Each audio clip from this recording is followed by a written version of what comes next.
Zero ITR return का मतलब ऐसी रिटर्न से है जिसमें हमारी टैक्स लायबिलिटी जीरो होती है। ऐसा तब होता है जब हमारी taxable income basic exemption limit से कम होती है या फिर टैक्स डिडक्शन और टैक्स रिबेट के बाद हमारी टैक्स लायबिलिटी जीरो हो जाती है। इसे जीरो आईटीआर फाइलिंग कहा जाता है। अब हम बात करेंगे जीरो आईटीआर फाइलिंग के बारे में। देखिए, अगर हमारी इनकम टैक्स के दायरे में नहीं आती और हमारी इनकम टैक्स रिटर्न भरना जो हमारे लिए फायदेमंद होता है तो इसे आमतौर पर जीरो आईटीआर फाइलिंग कहा जाता है। अब हम बात करेंगे कि जीरो आईटीआर भरने के क्या फायदे हैं। इसमें सबसे पहले आता है लोन मिलने में आसानी।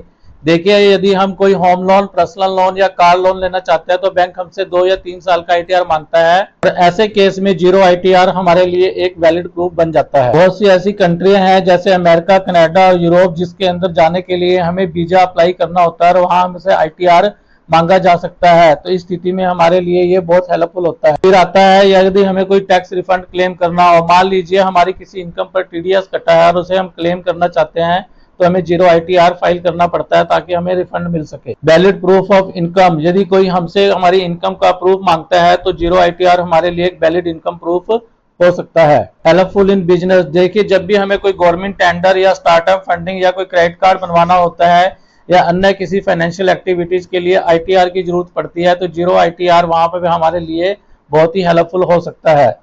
अब बात आती है किसे जीरो आईटीआर फाइल करना चाहिए। देखिए, चाहे हमारी इनकम पे टैक्स नहीं भी बनता तब भी कई मामलों में हमें जीरो आईटीआर फाइलिंग करना चाहिए क्योंकि इसके द्वारा ही हम अपना टैक्स रिफंड क्लेम कर सकते हैं।